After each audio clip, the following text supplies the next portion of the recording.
Well, it's a lovely evening. Very mild.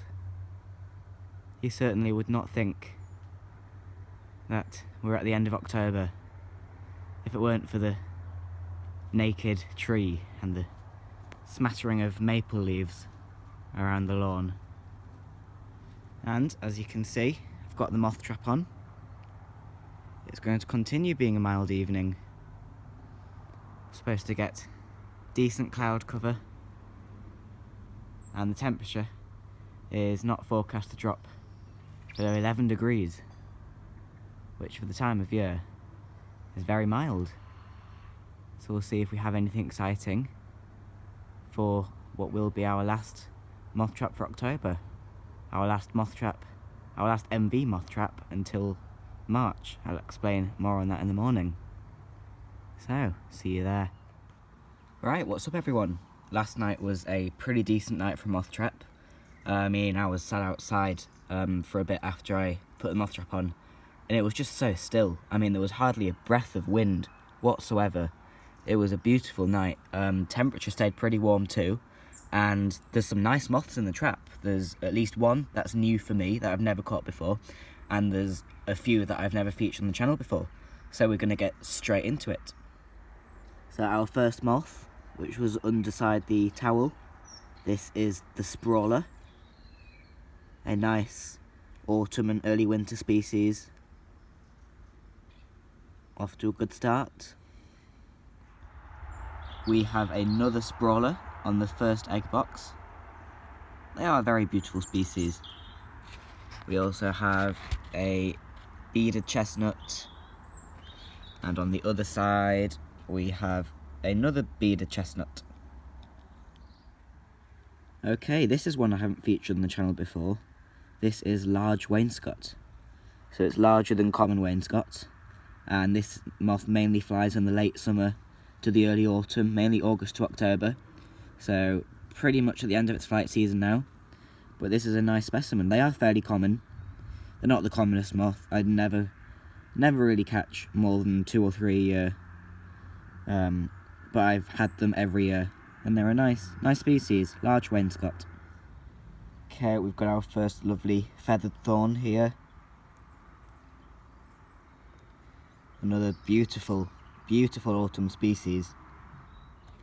Okay, we've got a November moth aggregate. And we've also got a very nice individual of yellow line quaker. And you can see at the bottom of the wing, that yellow line, a bit like the red line quaker, only paler straw coloured with a yellow line at the bottom.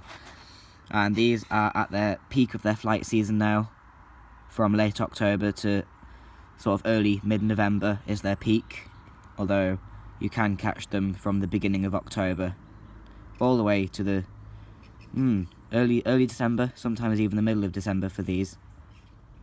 And to follow on from that, we do have a red line quaker here. Bit worn, so you can't really see the red line very well, but it's definitely darker than the yellow line quaker. These fly a few weeks earlier generally than yellow line quaker, so these are no longer at their peak. These are sort of tailing off now. You don't sort of catch red line quaker after the middle of November. And on the same egg box we have this lovely moth. This is spruce carpet, and this is a fairly common species with 2 broods. First one May to June, second one September to November. Second one is larger, I always get more of these in the autumn. Another nice species, spruce carpet. And this one here, this is juniper carpet. So this differs from the spruce carpet in the fact that it has sort of a streak at the corner of its wing, and also its crossbar in the middle of its wing is a bit more obvious. Another nice carpet. We've also got Cetaceous Hebrew character. Quite late for these now. These have sort of finished their flight season, as well as these common wainscot also finished. This one does look remarkably fresh though. But yeah, you don't really catch common wainscot or Cetaceous Hebrew character after October really. And here we have a beautiful example of a red-green carpet. So there's several of these in the trap. They're fairly common. These moths emerge from September to November, hibernate, and mainly the females fly again in the spring. So you can also occasionally catch these from March to May. But this one's beautiful. Got that really rich green colour with those red streaks on its wing. Look at that. Absolutely stunning individual. We've got another cracking mauvais du jour. Again, these fly September to October. You don't really catch them after mid-November.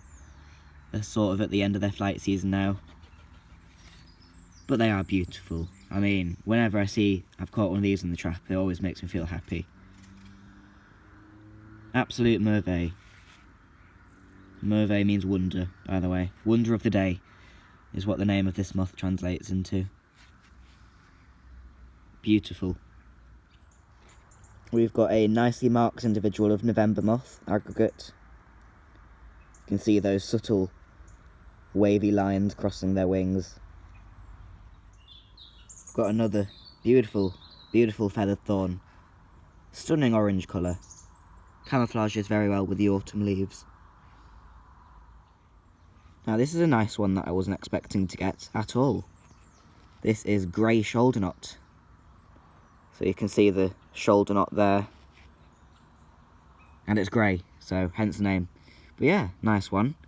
Not a lot of these about. They're not the commonest moth, but like the red-green carpet, they emerge in the autumn, hibernate and then re-emerge in the spring.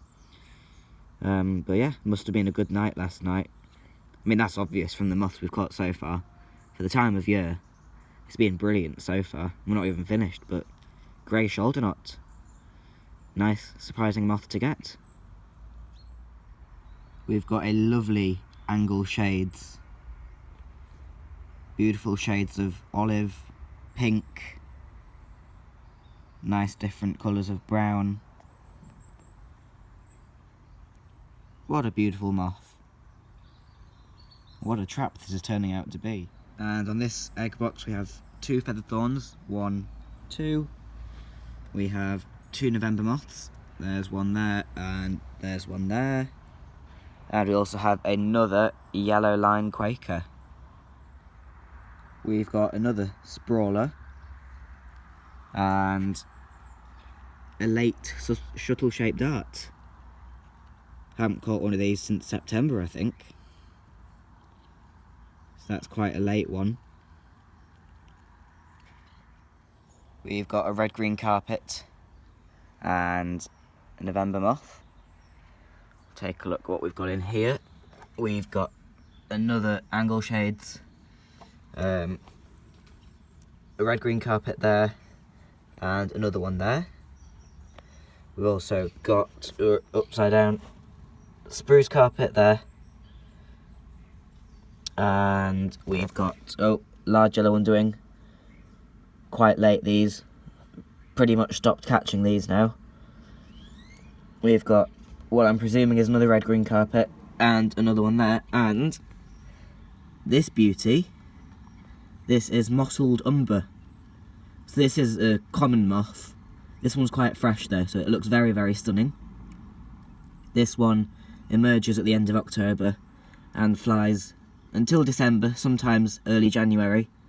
So it's a moth of the late autumn and early winter, pretty much. Beautiful moth. That's not the end though. Still got that nice moth that's new for me to show you. So here we are. Here is the moth that I have never caught before. This is vestal, and vestal is a migrant. They breed in South Europe and North Africa. They're fairly common in the native habitat, but they're an irregular visitor to Britain. A good year can consist of just a couple of hundred records for these, so especially up here in North Yorkshire, they're not the commonest at all. So it's nice to catch it. It's nice to have it in the trap. It's also quite late for them as well. The peak time to record these is late summer. They have been recorded up to November though, so it's not unheard of. to record one at the end of October, but it's a nice moth. And that concludes our moth trap, concludes October for us. And from now on, I will just be using my actinic trap until March, and I'll only be doing one moth trap a month as well. So you still get moth trap videos, but only one a month, just because there's not that many species. So, finished on a really pretty good moth trap actually. So if you enjoyed this video, please give it a thumbs up, please subscribe, and we'll see you on the next one.